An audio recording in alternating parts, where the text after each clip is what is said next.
Assalamualaikum warahmatullahi wabarakatuh.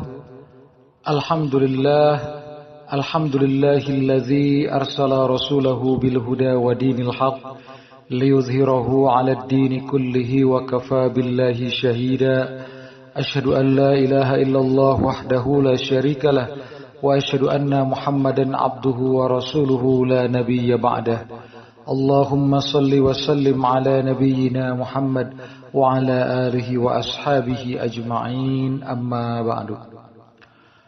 Sahabat Lembakum dimanapun berada, tema tausiah kita kali ini adalah tentang peristiwa wafatnya Rasulullah sallallahu alaihi wasallam. Peristiwa wafatnya Rasulullah sallallahu alaihi wasallam. Dalam sejarah Islam, Rasulullah sallallahu alaihi wasallam diriwayatkan bahwa beliau memiliki usia yaitu 63 tahun pada saat wafatnya. Nah, perlu kita ketahui bahwa usia Rasulullah yang dikenal dengan usia 63 tahun ini sebetulnya adalah hitungan usia Rasulullah dalam perhitungan Hijriah. Dalam perhitungan kalender Hijriah 63 tahun. Sedangkan dalam perhitungan kalender Masehi ternyata usia Rasulullah bukan 63 karena tentu saja terdapat perbedaan perbedaan antara perhitungan Masehi dengan perhitungan Hijriah. Karena perhitungan Hijriah itu perputaran tahunnya menjadi lebih cepat begitu. Menjadi lebih cepat. Kenapa? Karena dalam satu tahun saja misalnya dalam kalender Hijriah itu kan tidak ada tanggal 31 misalnya ya. Sedangkan dalam kalender Masehi itu ada bulan yang tanggalnya sampai tanggal 31. Sedangkan dalam hitungan Hijriah tidak ada sama sekali. Paling lama itu sampai tanggal 30 begitu. Nah, ini adalah salah satu perbedaan tipis di antara kedua perhitungan itu, perhitungan kalender Hijriah dengan kalender Masehi. Nah, hal ini juga sama berdampak dengan perhitungan usia Rasulullah Shallallahu Alaihi Wasallam saat wafatnya. Jika dalam kalender Hijriah Rasulullah itu dikenal dengan 63 tahun usianya pada saat wafatnya, sedangkan dalam kalender Masehi tentu saja lebih muda perhitungannya ya. Itu sekitar 61 tahun lebih lah usia Rasulullah ketika wafatnya dalam perhitungan kalender Masehi gitu. Nah, Rasulullah Shallallahu Alaihi Wasallam wafat pada tahun 11 Hijrah. Jadi pada tahun 11 Hijriyah, jadi kira-kira pada saat itu dari perhitungan dari sejak kedatangan beliau hijrah dari Mekah ke Madinah itu sudah memasuki tahun ke-11 begitu. Meskipun sebetulnya Rasulullah itu kan di Madinah itu berdakwah sekitar 10 tahun lebih ya. 10 tahun lebih. Tapi jika dilihat dari tahun wafatnya itu sudah memasuki tahun ke-11 karena kan beliau wafat itu di bulan Rabiul Awal ya. Rabiul Awal ini kan satu bulan dalam perhitungan Hijriah yang masih awal-awal begitu ya. Masih awal-awal bulan, awal-awal tahun begitu ya. Karena kan perhitungannya dimulai dari sejak bulan Muharram ya. Nah, sahabat Lembakum dimanapun berada, ketika Rasulullah Shallallahu Alaihi Wasallam wafat, itu beliau wafat di kota Madinah dan saat itu di akhir hayat beliau dalam kondisi sakit ya. Dalam kondisi sakit sama-sama kita ketahui dan penyebab sakitnya ini banyak ya informasi dari para ulama, misalnya kita gali dalam berbagai keterangan termasuk dalam sejumlah hadis begitu. Misalnya ada juga ulama yang mengaitkan sakitnya Rasulullah itu dengan peristiwa diracunnya beliau oleh seorang wanita Yahudi ya pada beberapa tahun sebelumnya. Jadi sekitar beberapa tahun sebelumnya itu kan Rasulullah itu sempat diracuni oleh seorang perempuan Yahudi ya yang menaburkan racunnya itu di daging kambing begitu ya. Jadi memberikan hadiah kepada Rasulullah daging kambing yang kemudian itu daging kambing itu dimakan oleh dihidangkan gitu kepada Rasulullah dan para sahabat. Dan kala itu sebetulnya si wanita Yahudi itu dia tujuannya untuk balas dendam ya. Tujuannya untuk balas dendam karena dia itu sakit hati bahwa keluarganya itu meninggal saat berperang dengan kaum muslimin begitu ya. Nah, si perempuan Yahudi ini dia memberikan racun kepada Rasulullah itu, menaburkannya dalam daging kambing, dan ternyata itu daging kambing itu sempat ada salah seorang sahabat yang memakannya, sehingga ada seorang sahabat yang sempat wafat ya gara-gara itu. Jadi sudah terlambat begitu keburu memakan daging yang beracun itu. Akhirnya salah seorang sahabat itu meninggal dunia ya, wafat di kala itu dalam sejarahnya. Namun Rasulullah masih diselamatkan oleh Allah Subhanahu wa taala karena saat itu muncul mukjizat. Dalam hadis itu dijelaskan bahwa si daging kambing itu yang berbicara kepada Rasulullah. Jadi si daging kambing itulah yang berbicara kepada Rasulullah, yang kemudian memberitahu bahwa dirinya itu sudah ditaburi racun begitu. Si daging itu berbicara kepada Rasulullah, menyampaikan bahwa dirinya sudah ditaburi racun. Ini adalah mukjizat tentu saja ya, mukjizat Rasulullah begitu sebagai utusan Allah. Dan kemudian akhirnya Rasulullah karena sudah diberitahu bahwa daging itu beracun, akhirnya beliau tidak jadi memakannya begitu. Namun ada salah seorang sahabat yang sudah terlanjur memakannya begitu. Nah, meskipun Rasulullah itu dalam sejarah sempat mengunyah daging itu. Jadi belum sempat ditelan dagingnya oleh Rasulullah, tapi sempat dikunyah daging itu yang beracun itu, sehingga akhirnya sempat dikunyah, kemudian dimuntahkan lagi oleh Rasulullah. Karena ketika dikunyah itu, kemudian si daging itu berbicara kepada Rasulullah ya, sebagai bagian dari mukjizat Rasulullah, dan memberitahu bahwa dirinya diracun. Akhirnya oleh Rasulullah itu daging dibuang begitu. Namun ada sisa-sisa racun yang sudah melekat di dalam tubuh Rasulullah begitu, sehingga ada sebagian ulama yang meriwayatkan bahwa memang sakitnya Rasulullah di akhir hayatnya itu dengan kondisi demamnya tubuh beliau begitu, itu ada hubungannya dengan peristiwa tersebut. Beberapa tahun sebelumnya Rasulullah diracuni oleh seorang perempuan Yahudi itu. Dan itu juga diperkuat dengan beberapa pernyataan Rasulullah ya. Jadi ada beberapa sabda Rasulullah pada saat sakit itu yang beliau itu menyatakan bahwa memang kondisi beliau sakit itu memang ada juga hubungannya dengan peristiwa diracunnya beliau beberapa tahun sebelum wafatnya itu ya gitu.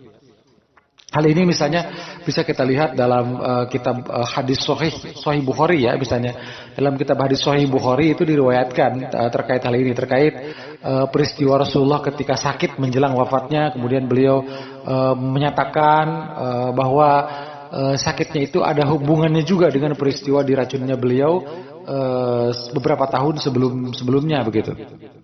Nah, Rasulullah itu wafat di tahun 11 Hijrah ya, dengan kondisi sakit, demam waktu itu, dan beliau itu menghembuskan nafas terakhir di kamar Aisyah radhiyallahu anha, di rumah beliau, di kamar Aisyah radhiyallahu anha, istri beliau ya. Karena beliau itu di dalam pelukan Aisyah pada saat menghembuskan nafas terakhirnya, sehingga beliau kemudian akhirnya dimakamkan di situ, di tempat yang sekarang itu dulunya adalah kamar Aisyah radhiyallahu anha. Nah, ketika Rasulullah menjelang wafatnya, beliau itu sempat berbisik kepada putrinya yaitu Fatimah radhiyallahu anha.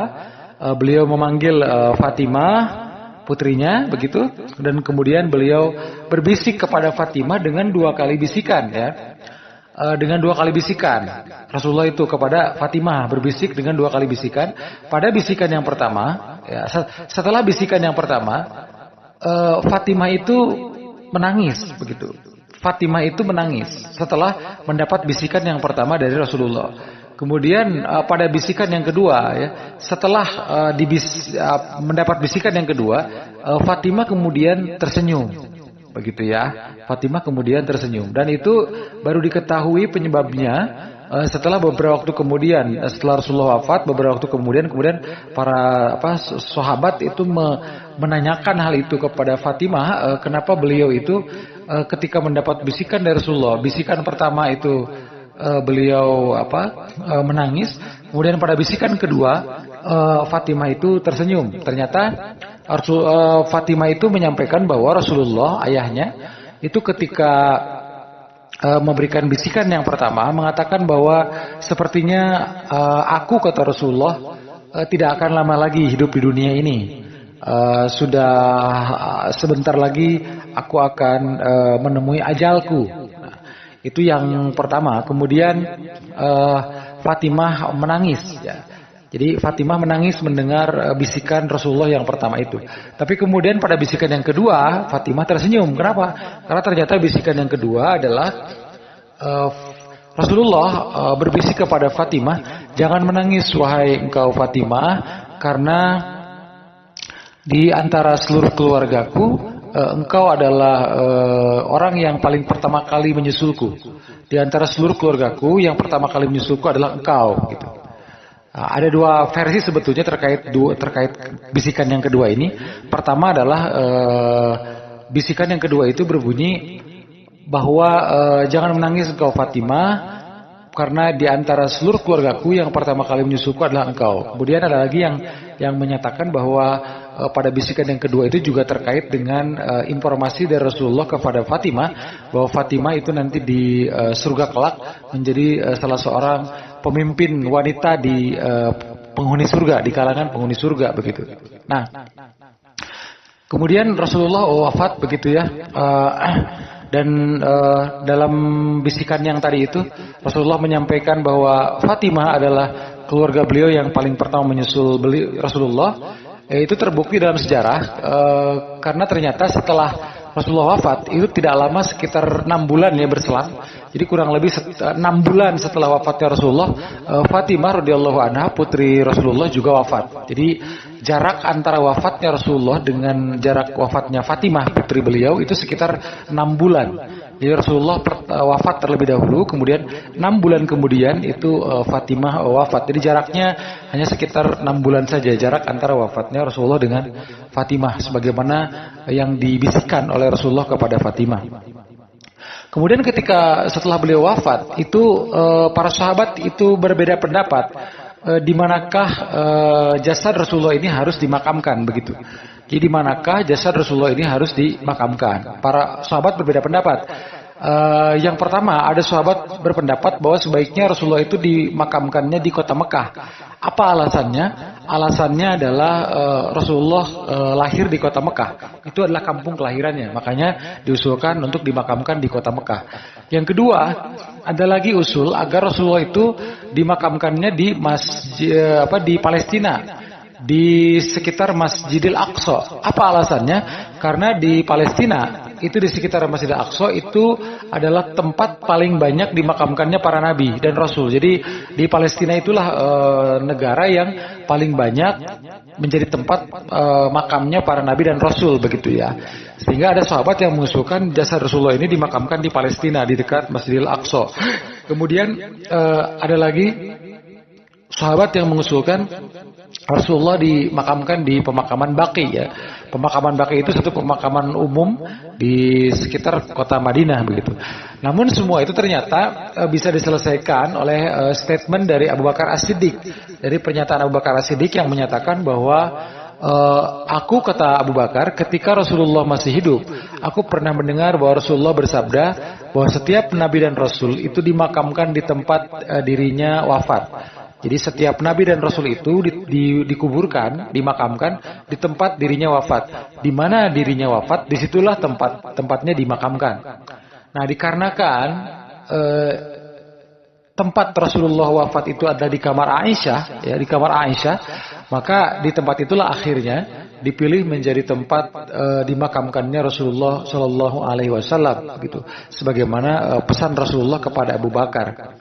Nah, ketika Rasulullah SAW sudah dimakamkan di situ ya, kemudian nanti kan menyusul di situ ya beberapa tahun kemudian itu menyusul dimakamkan juga di situ, yaitu Abu Bakar As-Siddiq dan Umar bin Khattab begitu ya. Sehingga itulah dalam sejarahnya, jika kita sekarang berziarah ke makam Rasulullah, di sebelah makamnya Rasulullah itu ada makamnya Abu Bakar As-Siddiq, juga ada makamnya Umar bin Khattab begitu ya. Karena memang begitulah sejarahnya, beliau-beliau bertiga ini dimakamkan di tempat yang sama begitu. Demikian riwayat singkat mengenai peristiwa wafatnya Rasulullah. Mudah-mudahan peristiwa ini bisa yang telah dipaparkan ini bisa menjadi penambah rasa cinta kita, rasa mahabbah kita kepada Rasulullah SAW. Kita menjadi umat umatnya Rasulullah SAW yang senantiasa bisa menjadi hamba-hamba yang mendapatkan rahmat dan magfirah dari Allah Subhanahu wa taala, dan kelak di akhirat kita bisa menjadi umatnya Rasulullah yang mendapatkan syafaat beliau, syafaat yang memang diberikan oleh beliau kepada orang-orang yang terpilih dari kalangan umatnya. Mudah-mudahan banyak manfaatnya. Assalamualaikum warahmatullahi wabarakatuh.